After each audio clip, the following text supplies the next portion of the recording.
FedEx just came and dropped off my little tree that I ordered from Conifer Kingdom, and I thought I would do an unboxing and just kind of show you what kind of plants that you can get from this company.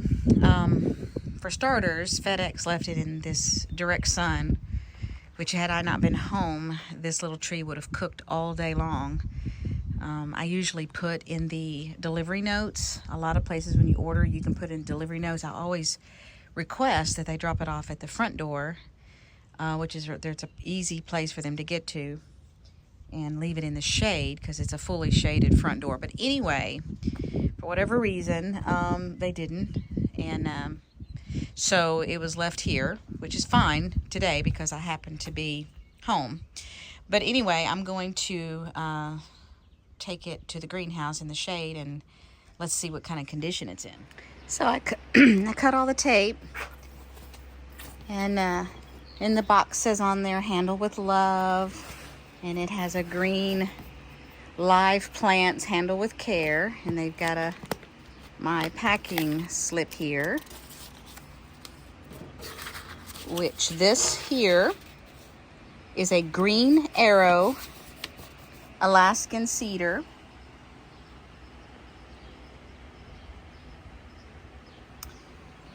And I'm not gonna probably plant it until the temperatures are cooler, but I can keep it well watered in the greenhouse. And there it is. Oh, in Conifer Kingdom, they send you a free plant when you order like so much. I forget what it is. I can put it on the screen, how much you have to spend to get a free plant. But I think the one I got for free was a Cotoneaster. I think.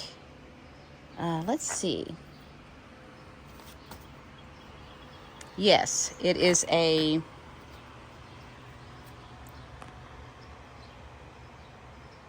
Strebs finding. I don't know. I can find it and put it on the screen information, but it was a free plant, and it's down in there. Right there, you can kind of see it. So let me open this box up and we'll get it out and we'll see what kind of condition it's in. They've got a little divider, a little cardboard divider between the two plants.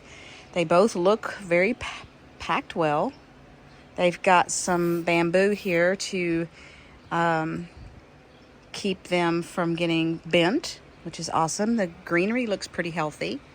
So I'll get them both out and we'll take a look at them.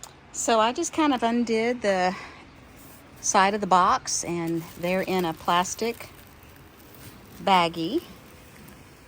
There's the Cotoneaster. It's very interesting.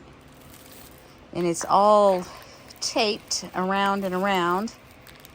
The Cotoneaster's in a small little pot here, but it's sitting on top of the larger pot that the Alaskan cedar is in. And it looks like there was no soil lost at all. There is not a drop of soil in that bag. They've got, looks like some kind of newsprint or whatever you call that brown paper bag, paper stuffed, and then they've got it taped. So that's going to take a little bit of cutting and getting open, but it is packed. From initial observation, it is packed extremely well. And look at that nice, healthy green leader. The plant does not look brown or stressed, so I'll remove all this plastic and we'll see if the dirt is moist. So I got it out, and I want to start off by saying that this was the most well-packed plant I have received ever online. The soil is very moist. They had all of the branches gently lifted, and they had the paper bag material gently wrapped around it, so it all unfolded nicely. There's not a single limb that's broken. The plant, if you include the entire length of the leader, is not including the pot, is probably, let's see, 2.5 feet, probably close to 3 feet tall if you count the leader all the way to the top there. And very healthy, and Again, this is a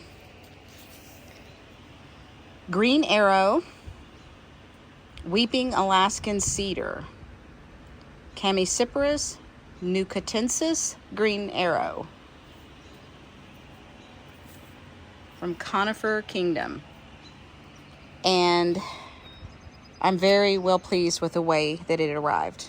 It's in excellent condition. There was about 4 little bamboo stakes around the perimeter to keep this thing perfectly straight and from being thrown to one end of the box. If it would try to get thrown to one end of the box, it would have crushed this, but the bamboo was up higher and it stopped it. And they had the leader very gently tucked in there. So somebody took a lot of care when they packed it, and I love that. I just love that. So I'm excited about this. No way in heck am I going to plant it right now because it is way too hot. So what I'm going to do is gently see if I can... Oh, there's a beautiful, beautiful slug.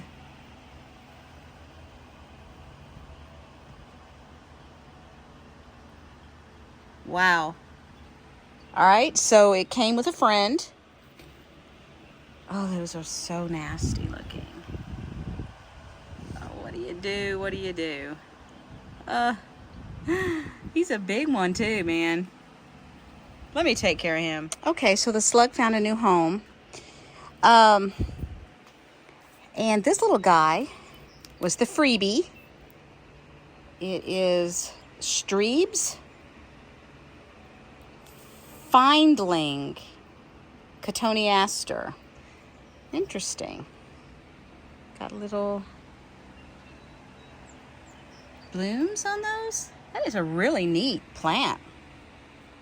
I don't own any Cotoneasters, so this will be fun. So now I'm going to get this out of the pot, and let's look at the roots. And if it's really root bound at this point, what I'm going to do is I'm going to up pot it, put it into a slightly larger pot, and I'm going to hold it over until fall, depending on what the roots look like. If it's not very well rooted in, I may hold it for a year and might plant it, the following year. We'll see how the roots are. So it's very well rooted in, but I would not say it's heavily root bound mainly because I've seen things so much worse. But you can see that it's very well rooted in. So I think because it does look so well rooted, I think I will go ahead and I'm going to up pot it into a slightly larger pot. So I'll go find one and we'll up pot it for now. So I found this Proven Winners pot. I like Proven Winners pots. I save all of them. It's one reason I was a little upset that they were going to those biodegradable pots, because I save all my Proven Winners pots because they are perfect. They're white, so they do not absorb a lot of heat. And in the summer months, if you have pots that are black and you've got them sitting out in the sun, you will literally bake the roots. I've killed many plants doing that. So I have to usually, if they're in a black pot, I try to shade them with another pot, or I will actually put them down in a larger white pot. But this is just ever so slightly larger. If you sit it down in here, you can see that it's got about maybe 3/4 of an inch all the way around the root ball. So to me, that's perfect. It'll give the roots a little extra room, but it won't be so big that it will maybe, be waterlogged and cause issues with the roots rotting. So to me, this is perfect, and I'm not going to plant it until probably this fall. If I get around to doing that, I pretty much know where I'm going to put it, but I am very prone to changing my mind. I just love it. Isn't it cute? It's little, and I get that. But these kind of conifers are really expensive. And, it's all basically that I can afford. And in 10 years, I'm going to hopefully still be around. And I am going to enjoy seeing these that I planted. And versus, waiting till I have the money. well, then that might never happen, to buy a larger one. So go ahead and get a smaller one. Plant it now and then just wait. You can be doing other things and enjoying other parts of your garden while this is, growing and maturing. Maybe it sounds like I'm trying to convince myself of that, but that's my logic anyway. So I'm going to put a little compost in the bottom of this pot and set it down in there and just kind of backfill it with probably just compost and a little biotone starter fertilizer to help those roots kind of have some nourishment, and water it in good. So I got a scoop of my Land and Sea compost. I'll just put that down in there. And then I'm going to sprinkle some of the biotone fertilizer down in there, mix it up a little bit. Then I'll put the plant down in there, and then we'll backfill around the edges with the Land and Sea compost as well. So I just kind of took my hand and roughed up these roots a little bit.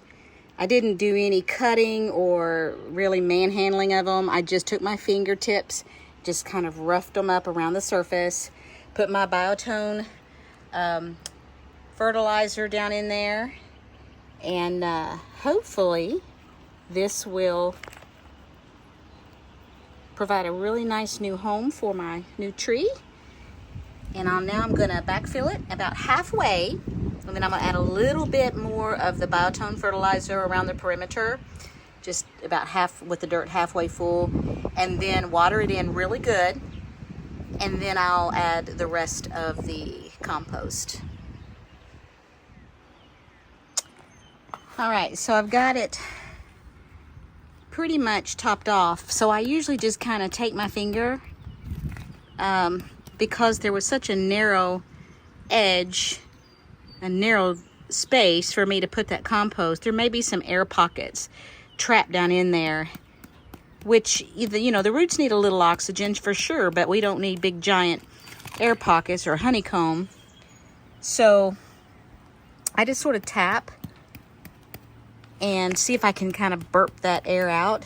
And it doesn't work very well unless there's actually water kind of standing there. So I just kind of fill it up while it's standing, and then I just kind of tap. If you've ever worked with concrete and you have ever noticed that when they take the platform or the support off the sides sometimes of like sidewalks, you'll see these honeycomb, these pockets of air. It's where the concrete didn't settle against that support, and it leaves an air pocket. So a lot of times they will kind of tap with a hammer. Same concept here. Take a hammer and tap around the form and hopefully cause that concrete to go down around all the edges. So same kind of deal here. Just go all the way around, just kind of tapping, and make sure that your tree stays upright so it doesn't start growing weird at an angle. And sometimes you can take the pot and just kind of tap it. That'll also kind of burp it, and that'll help settle it. But it'll also sometimes get your tree out of, it won't be perpendicular anymore. So that's about it for that one. I'm going to keep it someplace nice and shady because I don't know, it's probably been in a greenhouse somewhere, and this hot sun will fry it. So I definitely don't want to expose it to hot, scorching sun right off the bat. So I'll probably keep it here on this porch in a shady environment and slowly acclimate it. But obviously, it is a conifer. You don't want the roots to get hot, so I would still probably want to shade the roots regardless. But anyway, I'm going to open up this little freebie we got, this little cotoneaster, and let's see what kind of condition it's in. It looks like it definitely needs to be up potted. Okay, I took the plastic off and watered it in well. And it's got the little tag that's stapled to the pot. And this is what it says about it. It says a Cotoneaster damari stribes findling. A green spreading ground cover with small round leaves, white flowers, and red berries. Great for rock wall plantings or erosion control. Deer resistant. It says its hardiness zone is zones 5 to 8. It'll take sun to part shade. And in 10 years, it'll get only 6 inches tall, but will grow up to 8 inches. No, that can't be right. 8 feet?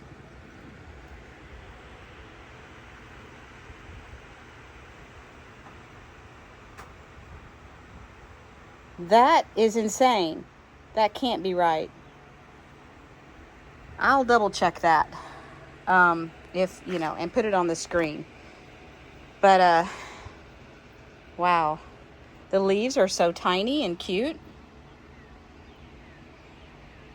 So I'll check out its roots and we'll see if we need to up pot it, but I have a feeling I need to regardless. Yeah, if you can see, it's kind of hard, but you can see the roots. So I definitely need to find a little pot, and we'll up pot this one as well. Okay, I found another Proven Winners pot. This is just one of their little small quart pots. Put a little bit of the Land and Sea compost in the bottom. And I'm going to sprinkle a little bit of the Biotone fertilizer. This is for the root. Just sprinkle a little bit in there and just kind of mix it around a little bit. And then I'll set the plant down in there. The plant was very, very moist to start with. They did a great job in keeping it moist. And then I'll backfill it. You can see there's plenty of room around it. And I'll put a little bit more of the starter fertilizer and top it off and water it in good. Okay, there it is. All up potted with its starter fertilizer and backfilled, watered in thoroughly. The only thing I have left to do is I want to put the plant information, the plant tag back in this. Since it was stapled to the little pot, I need to write it on some type of a tag and actually stick it in this pot.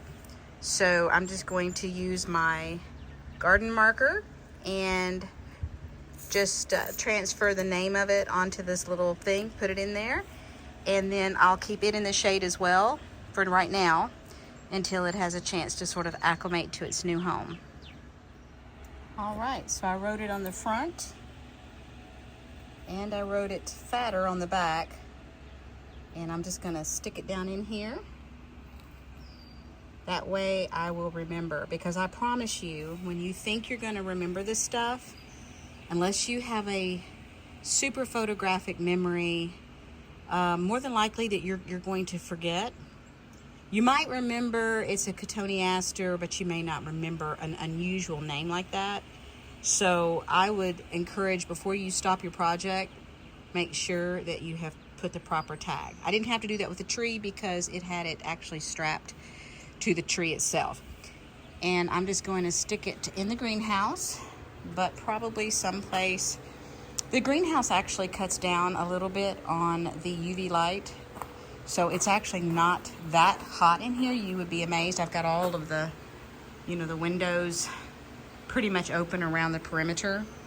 So I'm just gonna set this for right now, just kind of right here with some other things. And then just let it get kind of acclimated. And then I might move it somewhere else. There's one more thing that I feel like I should do.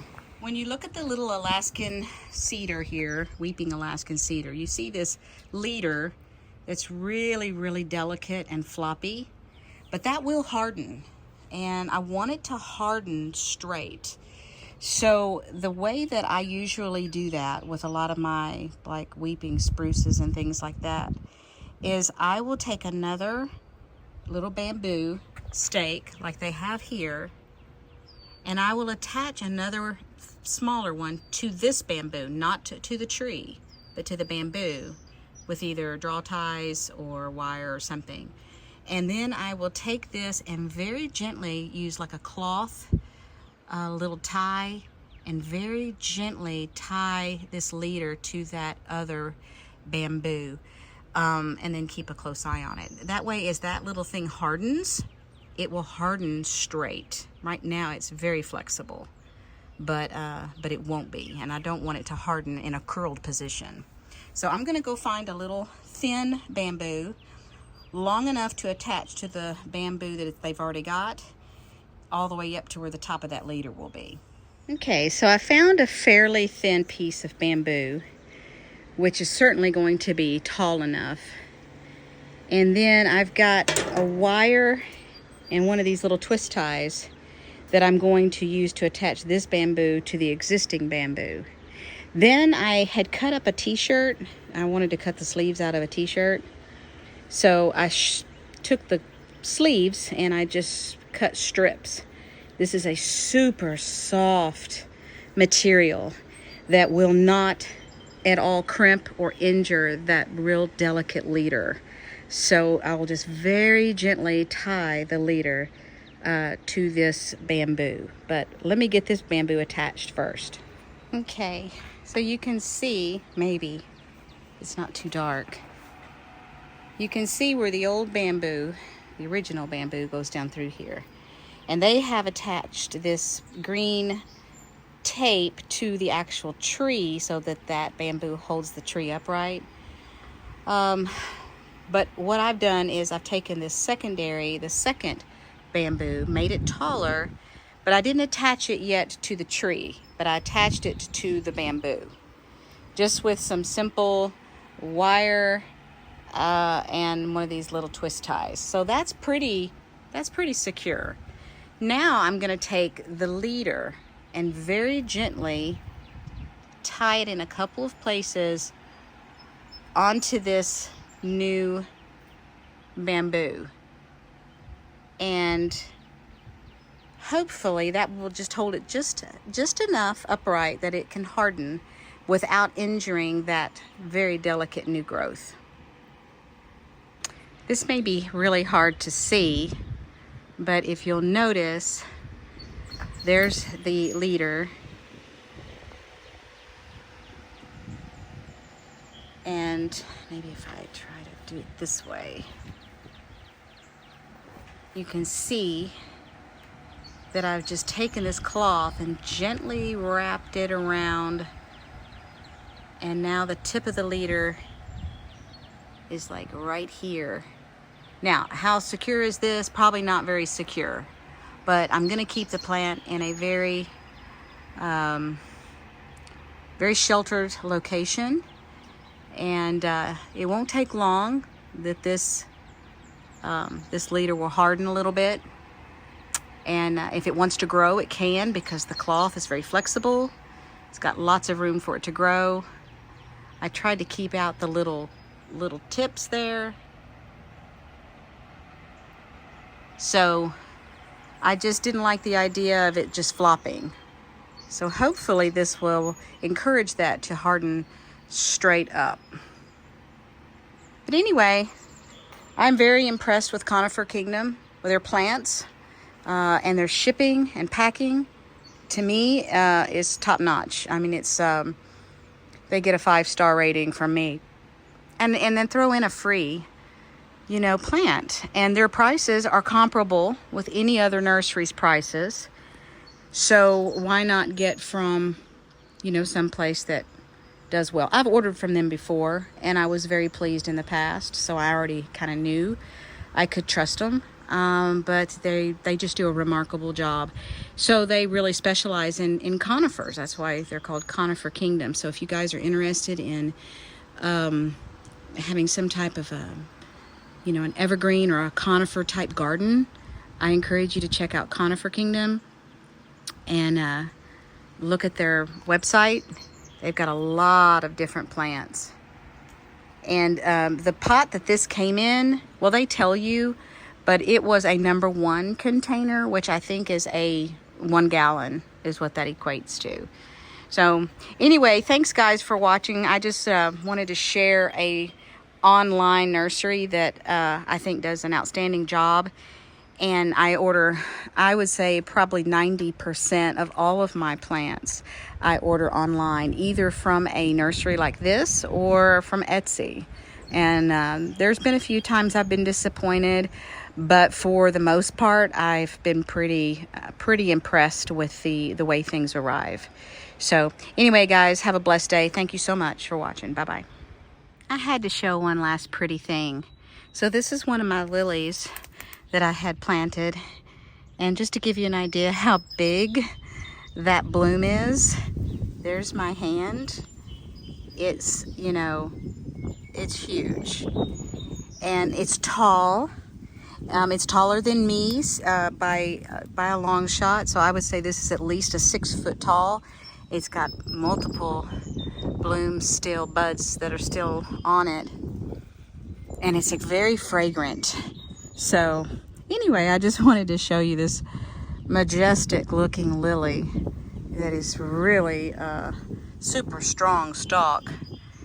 These are my sunshine ligustrum back here, and they are absolutely just a bright shining spot in this area. So anyway, just wanted to share.